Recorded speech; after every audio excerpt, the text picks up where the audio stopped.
Hi, welcome to the Heart of Illumination. I'm Joseph. Thanks for being here for today's message and transmission. Take what resonates and leave the rest. And so there are lots of messages coming through for today, and I hope they resonate with you and find you at the right time, right place, in the right alignment, or help you get into the right alignment so that you can take the right action, be in the right thought, be in the right emotional state and emotional stability to create from that place. So the immediate thing that's coming through you is that I really like recording in this spot. And so behind this spot, on another level, there's actually a playground for a lot of children and nannies. And actually a little bit further, there's a tennis court over there. So there's this entire area that's just a playground for young children and young adults if they really want to play. And of course, and parents that really want to play as well, they get to play on the playground. So the message for today will be aligned to inner child. Some of you might be parents, so your parent and child relationship, as well as adults, young adults that are kind of going through a transition and trying to maintain your relationship with the inner child, as well as being a sovereign adult, a sovereign human being in the world, right? To do things from your way of being, from your integrity. And so, there's a lot there, and I can definitely create more, an entire series on each of these things. But the key thing is, about our inner child. So, for if you landed on this message, you have a relationship with your inner child, right? Whether you're not aware of it, or whether you've been aware of it for a long time, and you've gone on your personal healing journey, and you've even done various techniques and various ceremonies or various courses, or even readings that have helped you enhance your relationship with your inner child. And yet, for this moment, it is an invitation and call to go deeper. Right? And if you feel a resonance to do any of the things that I just shared, right? Maybe there was someone you worked with before, or maybe there's someone that comes to mind that you want to work with, you feel their energy, there's a resonance. It's like, okay, maybe they're not expert, or maybe they don't explicitly say that they will work with you with inner child relationship, but yet they are in resonance with you and they're in alignment with you. So maybe ask them. So, and of course, on YouTube, and there are various resources. If one of those resources resonates with you, continue going through them. Yet, part of my mission and part of my message is to deliver that. Although there's a lot of external support, ultimately, if we learn something from a book, a course, or a teacher, we still have to practice it. We still have to practice it when we're in any sort of internal instability, right? We still have to practice it when the specific thing we're practicing calls to us in a more intense way, right? So if it's tuning into our inner child, maybe what's prompting you to tune deeper with your inner child is you're having a creative block, right? Maybe if you're a writer and there's a book that you've been dying to write, or there's a character that it's been nagging you, it's been nagging you in your mind that, I need to write this character out, this character will be really good for this one story, and this character will be a really good supporting character for other stories and so forth. but yet you've been having blocks on how to bring that character about. Or maybe you started writing out the character and building that character, but it just didn't seem right. It doesn't seem right. So it's okay, right? It's always okay. And part of my job here is always to support you, right? There's never negative intention. There's never any negative connotation or subterfuge at all, right? Or any subtle messages, right? It's always loving support to meet you where you're at, right here and right now. And so if these things in your life, right, life or the universe or the things that you're interacting with is calling to you, and you landed on this message is just to help you to maybe get over the step, or just to proceed a little bit further, so that you can continue on your flow. And so the call is to go within. If it feels right, go into meditation. If it feels right, do morning pages or flowing pages, just to allow the flow of consciousness. And if it feels right, re-engage, for example, this character creation process. But yet, let go of who you think this character needs to be. Even if you had 100 downloads about it, just let it go and just start from scratch. Do the character creation just like the morning pages, and just write the stream of consciousness. And then even at points that you're like, oh, this character is not like this, but just keep writing, right? And so maybe you get to 2 or 3 pages and it paints the character. Yeah. So that's the completion of part of that process, right? The process is just to allow the stream of consciousness. The second is by allowing the stream of consciousness to come, relating to this character, right? The character is coming out in a little bit more pure way than in any other way that you would have done. And then third is maybe step away from what you wrote down for a little bit, take a break, do something you enjoy, get into a relaxed,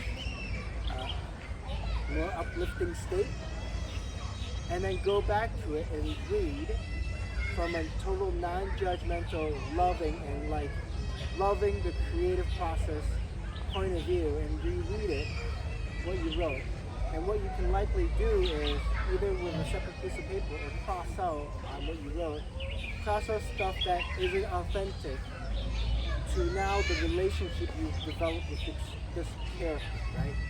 Because, oh, I wrote down this part that they have blonde hair, and when I read it, it doesn't feel right, it doesn't align. I'm just gonna cross it out. Yet, if at the end I've crossed out everything and I wrote on a piece of paper, and I write on a different piece of paper, oh wait, this character does have blonde hair, then add back in the blonde hair, right? So the editing can also be with intention, with love, and with this little energy of I'm creating this character not out of perfection, but I'm gonna allow my heart, the deeper part of me, right? Allow this character, right? Because the character, we think we created, but yet it's a co-creation, right? Somehow this character wants to come through you, and when you're authentic, you'll bring the authentic character through. But if you have expectations, or if you have your own creative perfectionism or creative, you think your way is best, then this character might not fully form on the paper, or coming to realization as an idea, if I don't clear my own stuff, right? Or if you don't clear your own stuff as a writer. So allow that process. And then the fourth step is just, write out this character based on the things that you've crossed out, that you've kept, and maybe more information is coming when you allow yourself on this fourth step to be more light about it, to let the character come through without your own filter. It's like, oh, wow, this character is way better than the character I thought that was coming to me in downloads by bits and pieces. And then when I was writing or creating with my inner filters and blockage, right, the character didn't quite come out as cleanly. But now, because I went through these 4 steps, I mindfully use these 4 steps to help my creative process, to help clear invitation and clear channeling of this character. Now this character is authentic, is richer, and in a way, our own specific relationships with. I'm not talking about anybody else yet. It's alive, right? That character has its unique consciousness. You help bring it into this plane of reality so that it could be shared with other people, and then this character will become alive in them because they'll know about this character, right? They'll have an idea of this character. It might not be as pure as what came through you, but they'll start learning and having their own relationship with this character. Does that make sense? So in a way, it's how to not get in the way. So this is like it relates to the art of channeling as well, right? If there's a character that's been wanting to come through, and for this context, it could come through very clearly, but we have to clear our own thoughts, emotions, other energy blocks that prohibits this whole character, its own way of being, from coming in. And you can tell the difference when it comes in and you read it, because you can already, in a way, you can say visualize, imagine, or you're already connected in a way, you have a relationship with this character. So you already know what this character will do in a specific situation, in a specific scene. And most likely, and it's happened for me, when I write some short story, is that, I know exactly what this character is going to do. There's a scene that stands out. It doesn't have to be the highlight of the story or the highlight of that character's existence, right? But it's just a really small clip, a small scene of this character being authentically themselves, their natural selves.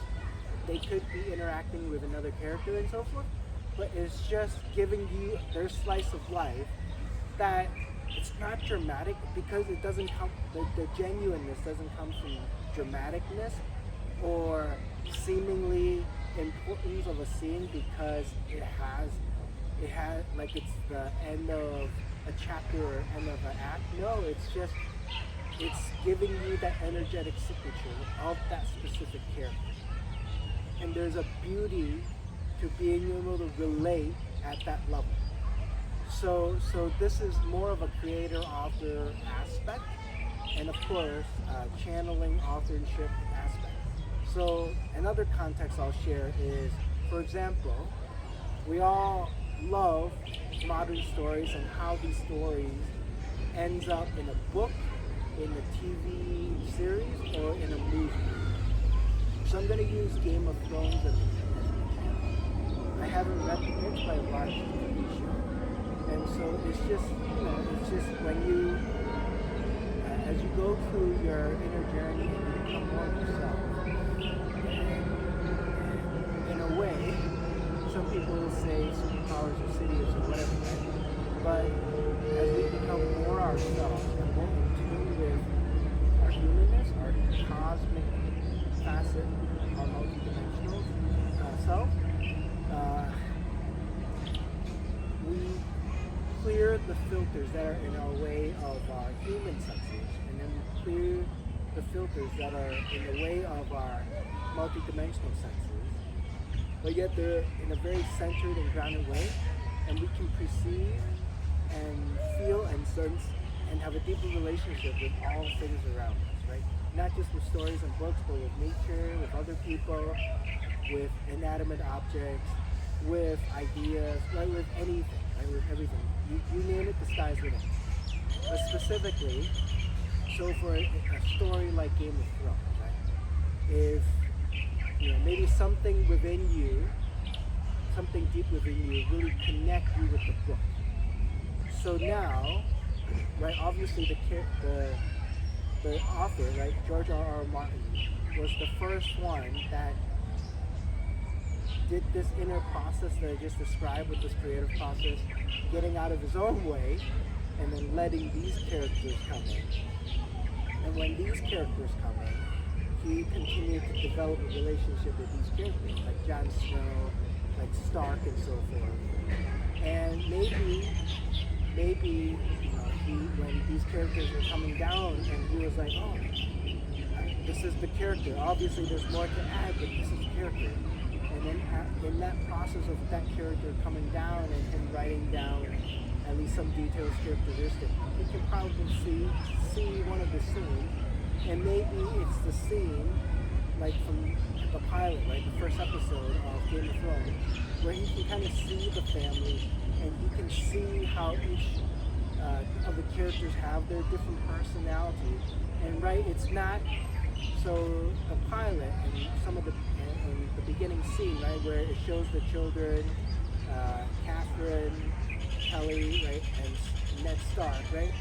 Nothing really dramatic happened. It's just showing the characters a slice of life, but yet you already felt a sense of who they are as people and how their characters might develop in the story. Right? You don't know, but it's like you're already, like in a way, you're already relating to them as someone you know in real life, as a friend, as, wow, I'm really interested to know what's going to happen with this whole family, right? And they gave you a sense of including you in their family as like a guest looking into their family dynamic and so forth, right? And you can see Jon Snow being kind of the black sheep of the family, yet the other children being nice to him, but just Catherine being really mean to him, and right, there's some resentment there, right? And so you feel all of these dynamics. And so while George was in a way channeling and bringing through these characters, he was the first one to have these relationships. He can feel this whole dynamic before he even wrote these first chapters or whatever. And I know the books are even more intricate, but since I only saw the show, this is what I'm going to communicate and relate to and so forth. So this is just what I want to communicate, right? So he was the pioneer, the person that did the inner work in terms of clearing the way for his creative process, bringing through these authentic characters that in a way existed in the ether, but part of George's dharma to bring these characters in. And you can already feel the energetic dynamic of this family, of their personality, of what the story will kind of look like, right? Oh, and he's like, oh my God, Ned's gonna have to die, right? In order for these children to fully blossom, to show their own character arcs, to show their own potentials, right? Even though that we can't all see each of the children's potential, but we all feel like, wow, they all have a lot of life, especially like Arya, right? Like, you already can tell from the first episode of Game of Thrones, season 1, that like she has a lot of hidden potentials and gifts, and she thinks a little differently from other girls in her era or in that story. And you can kind of tell like she's going to be someone special, but how is her story going to unfold? And you can kind of tell that Jon Snow, right, when he's in this condition, right, like maybe he's not special, but like you can already sense the humility that he has based on how he was raised. You can see that he has his own gifts and greatness, but maybe it's balanced out by this humility and balanced out by doing the right thing versus I need to be recognized for my greatness or whatever, right? So you can kind of start feeling all these dynamics just from the first scene. And then of course, right, this is the depth of perception, depth of sensitivity, depth of various things, right? I know in hindsight, we kind of know how the characters unfolded, and you can have your own opinion on how the whole series went to shit, or how the story was great, the books are great, and the scene is great. But what I'm trying to communicate is just a little deeper, where I'm using the Game of Thrones as a story that people love, right? Love or hate, whatever. At least we have a relationship with it, right? We have a relationship with it that's a little emotional, intense, right? And even with hate, it's still love, right? It's like, oh, you can say that it kind of sucked that the last season wasn't as great, or the last couple episodes wasn't as great. But yet, I still have deep love that, George, through his life's work, also helped bringing forth these beautiful characters, this entire volume of story that we are all blessed with. And then also being really thankful that these creators, right, from HBO and showrunners, right, brought it into life that, people that might never read the books, at least now are connected with the story and have a relationship with the story and the characters and that era and that world that George has built. And maybe some of them will be prompt to read the books, even if they've watched the entire series, right? And also, it doesn't matter, if some people think it ended poorly or whatever, yet we are the authors of our life, and we are the creators of our life and of stories and of this world, right? And of our own reality. So, if you felt that these characters acted inconsistently based on the relationship you have with them, based on your relationship with George, right? He's the author, you might not have a direct relationship with him, but just by reading his story, just by going through this journey with him, you have a relationship with him, with the creative force within him, right? The creative force within him is the same creative force within me and you and everyone else, right? But for this context, we can momentarily just say it's George's creative force, my creative force, but it all comes from the divine, right? And so when you do contemplation and you tune into these deeper relationships, and how the story unfolded is not how the characters would have reacted, or how life would have unfolded for them, or how George would have brought them into created the unfolding of the story. Fine, create your own. Yet, from my own perspective, when we have these deeper relationships with, let's say, George the author, right? Creator, author, George, writer, George, and then actors, characters, right? The roles that they play in the story in Game of Thrones, right? These different labels. And then you can say the showrunners, the people that created the Game of Thrones show, right? They have a different relationship with George and the characters and so forth, right? Because translating a medium, right, from story to the screen is an entirely different, more, not so much complex, but like it's a different transferring a story, written story to screen. It takes mastery, right? It's not just anybody can do it, right? Anybody can, but will they create a good translation? It's like translating language, right? You still have to have mastery of two languages, and as well as have a good understanding of the definitions behind the two languages and the intention of the people that created the language and the culture and the times of that they were being created, right? So there's a lot that goes to just translating from English to another language, or from another language to English. So if you understand that context and that analogy, right? So now you can imagine how difficult it is to bring a story, right? That's multiple volumes or whatever into right? So a lot of the difficult time is, right, there's a really well written book and it needs to fit into a 90-minute movie, right? So obviously this TV show had to be fit into six seasons. And I know some people mentioned ideally it would be great to fit it in 7, but that's their constraint. So they did the best they could with 6 seasons. And now, right, so because as you get more in tune with these processes, internal process, external processes, this whole creation process, right, you'll understand that having these relationships is the essence of these processes. Even if you're an entrepreneur and you're building, right, right, you're Jeff Bezos and you're building Amazon, you still have to have relationship with the thing you're building, right? You have to have a relationship with the team that you're building.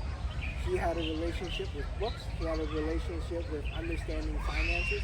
He had a relationship with understanding business, market trend, and global trend, right? So one of the key thing that he came about, why he went into the e-commerce is because a statistic that stuck in his head when he read something or just in passing, right? Like the internet was growing several thousand times in a year, right? So that stood out with him. And he obviously, was good with math and so forth, to be like, oh, I can pretty much do anything. If it was growing 3,500% a year, like something small, minuscule, will be big within a very short amount of time. So, and right, he reads books, so I'm sure he went through his own process of what to select, and then he selected books because it's also non-perishable, he can keep it on the shelf and whatever, right? So he went through his own process of his own relationship with these different areas of life, his experience of these every area of life, and then started putting together, and then started developing a relationship with what is this e-commerce thing that nobody knew about and everybody was figuring out, right? So just another analogy, just another example of how we can look at it. So going back to authorship and creative process and so forth. So as you have greater relationship with yourself and these and your internal facets and aspects and facets, and have a deeper attunement and understanding of these relationships and insights of how we relate to different things. And then of course the external thing, whether it's the book that you're writing or the business you're building or the movie we're creating or someone translating a work of fiction from the book form, printed form to the screen for a television series, right? There's a lot of inner work and a lot of relationship building throughout this entire process. Now, so I might have my opinion on how certain things should unfold, but I'm going to trust that whatever story George ends up writing through his own creative process, through his own internal clearing, so that the story that needs to come out comes out as unfiltered as possible. I'm going to trust that he is going to continue to have a really good relationship with his character and with his story, so the story is going to be great. So same thing with, right, the showrunners of the show, right? I don't know the whole thing, right? And I'm not here to judge. And I'm just saying that, so they obviously have a relationship with George, and George trusted him with the show. And you can kind of tell that they put a lot of heart and soul and have a really good relationship with the Game of Thrones story and the characters because of the first couple of seasons that they created. Now there's an undertone that we might not feel as a reader or the show audience, right? And I didn't quite understand it at first, right? I was just watching the show.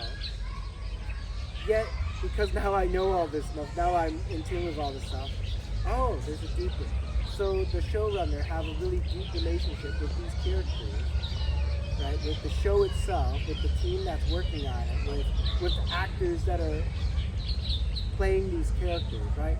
So in a way, they're like the doctor. They have the pulse on the life that they've brought about. They've helped create it, right? And so many of the seasons of that show was marvelous, right? I couldn't have done a better job, and I don't know, right? Any author that says they can write a better Game of Thrones than George R.R. Martin, have them stand up and say it. No one's gonna do that, right? And then any other showrunner that says I can do a better job than Mark and David Benioff, then create a better Game of Thrones. Sure, they can come out and stand out and say it and record themselves saying it. Sure, I'm not gonna critique or judge. They can do whatever they want. But I personally was like, wow, there's a lot going on, a lot of inner work and a lot of obviously external work of producing the movie, right? Coordination, project management, getting it to that final form that it's like a really beautiful episode that tells a clean story and it presents these characters in a really pure way that's aligned to George's vision and his integrity. Wow, like marvelous, mastery, right? So now they did a really good job throughout the first 5 seasons, right? And maybe the last season they were constrained and they had to make some trade-offs and stuff, right? But even with trade-offs, right? My trust is that I trust in their creative process. I trust that they've done this inner work far deeper than I have with this whole story, with this whole franchise, right? They've literally invested money, work, sweat, energy, like whatever, years of their lives coordinating with all these actors and everything, right? In creating this show and making it the best that they could, because they are also fans and lovers of the story, right? And so however it unfolded is how it needs to unfold as a television series, right? I'm not saying it'll need to unfold like that in the book because George is writing his own version, right? But how it needs to be unfolded in six seasons with those constellation of characters and actors and that entire team and the showrunner's relationship with the whole story and the whole creation, that's how it needed to unfold.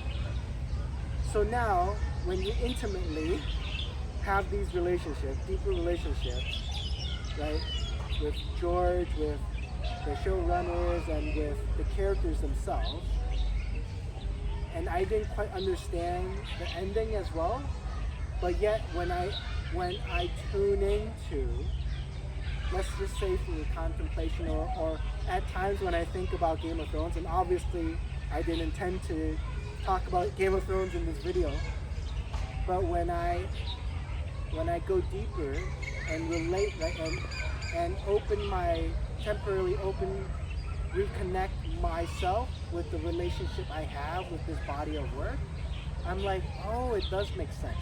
But they can't quite tell you or have a narrator tell you this is what's happening, right? So you just see the effect, right? So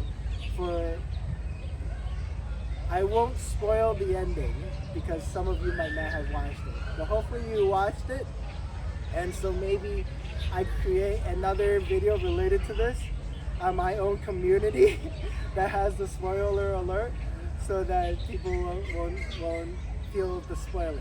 But however it ended, as I tuned in, I'm like, yes, there's an undercurrent there that's not spoken. This was always foreshadowed, and this was how it needed to end. And all the characters played how they needed to play, right? In a way, it's like divine orchestration being shown in stories, right? And that's, in a way, that's how life kind of works as well. It's like we might not see divine orchestration that's like bigger than ourselves and in our lives, that's like right bigger than this moment, right? I don't know what's going to happen 3 days from now, but yet through stories and through yeah, through stories, regardless of what medium it comes through. In a way, we're a little omniscient, right? We're in the fourth dimension where time is nothing, and we can rewind and we can fast forward and we understand. We see the entire picture, and so in a way, you step into the shoes of the author and of these mix of creators, co-creators that brought the entire story through. And now you can rewatch all 6 seasons, and right, that's lots of hours, but people do it, and it's kind of fun as well. But yet when you step back and you become like the author, right? You don't become the author, but you at least get into that perspective, like get into the higher level perspective, elevation of seeing things as the author. And because you have these relationships, this deeper relationship with your creation, it's like, oh, yeah, the character has a life of its own. The author, in a way, don't control the characters anymore, and you'll read some of it. If you're an author or a creator and you've read or watched YouTube videos about the creative process, like even movie directors, writers, and so forth, right? They'll tell you, some will tell you specifically, they might bring the character forth, but when they do it properly, when they bring the character forth without filter, and they clear their inner dictation in a way of what this character needs to be, the character takes on the life of its own, right? It's gonna have its own personality, it's gonna have its own way of being. And because it has its own personality and way of being, it in a way has its own karma and dharma and live the life that it needs to live. So, but the author just clears the way so that these characters can live the life that they want to live, in a way, like, that they're supposed to live. So like then now it gets a little meta and it gets a little visceral, where when you're really deeply in touch with a story and then you start letting go of the grip of your own story, and you can see another story from an entirely different perspective, and you can see the wholeness of another story, and in a way, like, you're the author, like, right, like that's an altered state, right? Like that's like in a way embodying a movie experience, right? Where sometimes, right, when a movie's really good, you in a way embody it for that 90 minutes or 3 hours, and we're like, wow, we just stepped into that person's shoes and experienced all that. And of course, the gift is that either it's a good movie or not, we can step back into our own incarnation, our own way of being, and be like, okay, I'm gonna be me, this person's gonna be them, and so forth, right? And some actually, so I'll bring it up as well. I believe this book, a lot of people share this analogy or share this thought experiment. But I think one of it comes from Don Miguel Ruiz's 4 Agreements, and he also wrote another book, The Fifth Agreement. I don't recall if I read it or not, but I know about the agreements. So basically, one of the stories he shared is that imagine, right, we're all stepping into a movie theater and we're watching a movie. And on that movie screen, it's someone that looks like us, someone that is going about their lives seemingly in the same places that we go to, talking to the same people that we have interactions with, and so forth. And so, and then of course when they go through difficult times, I'm watching on the screen, I felt that as well. So in a way, it's a deeply spiritual thought process, because that's why mindfulness and the various spiritual practices teaches self-awareness and mindfulness. It's so that we can experience our life, right? We can be the person in this movie and at the same time be the person watching ourselves in this movie, and we can be both at the same time. And that's mastery, right? And a certain level of mastery. And so we can live through these times of, let's say I'm crying, on the screen I'm crying, yet there's a part of me that's watching myself cry. I feel it, but this person is not being fully affected by it, but yet there's compassion, right?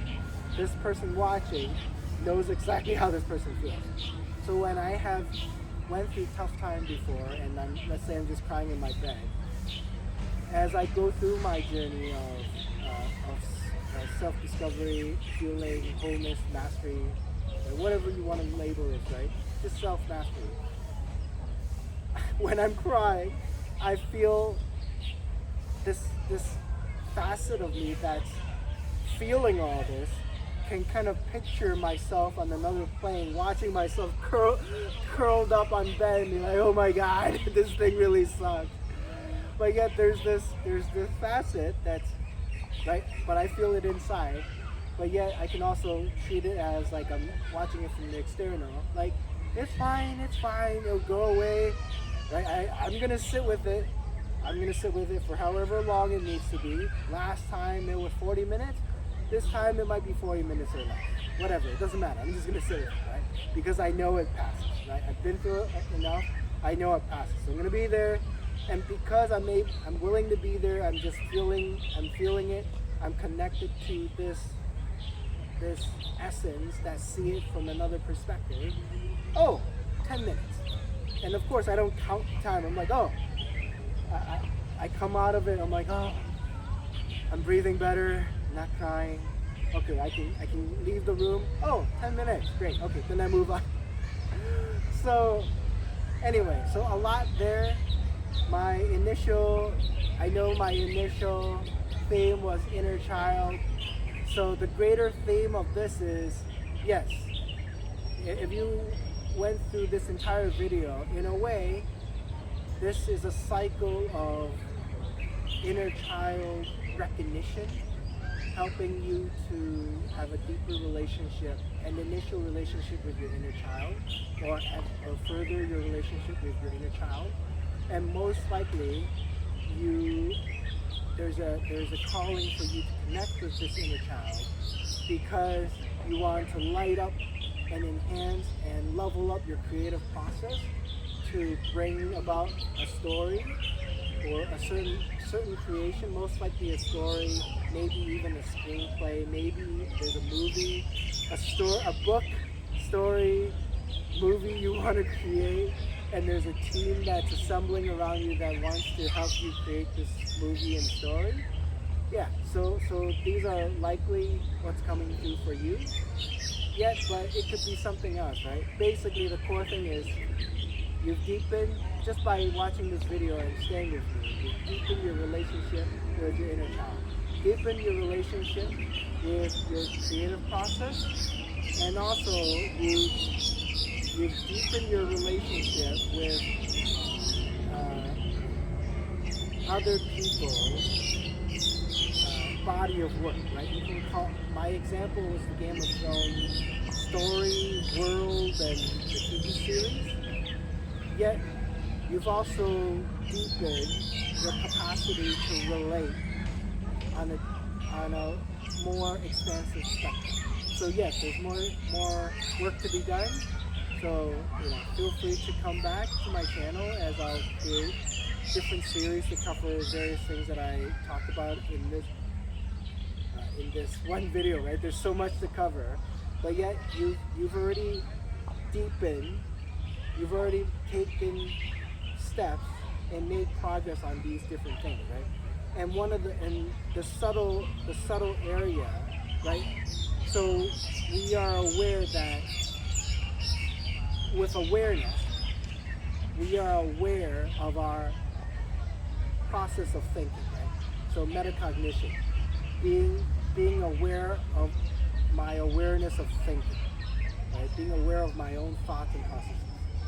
So I'm not sure if there's a terminology for it, yet awareness also includes our awareness of our own relating, right? Being aware of how we relate.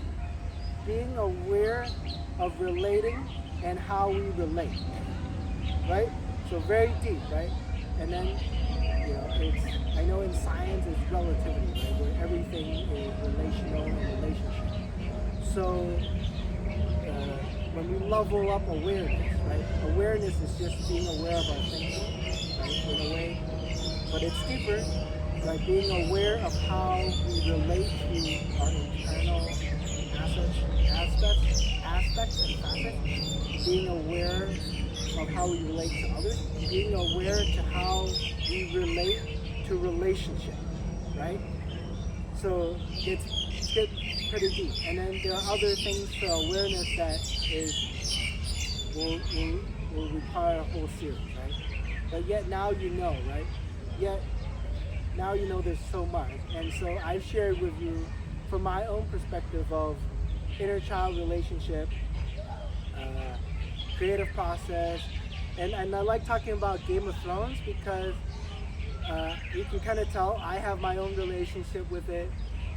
In some level, I'm passionate about it. I'm not overly concerned about whether the last season or the last episodes were good or bad. Like, no, I'm like super grateful that someone and this whole team and George and everyone, this whole constellation of people did all this work to bring about these amazing stories, and the actors, right?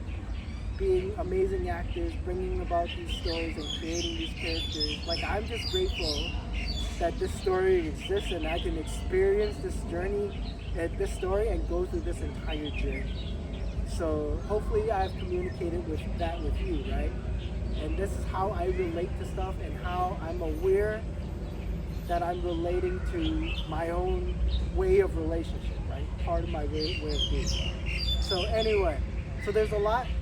Please feel free to like and comment on this message, as well as subscribe, because there's a lot of goodies coming and I can't fit it all even in an hour video. So until next time, love you all.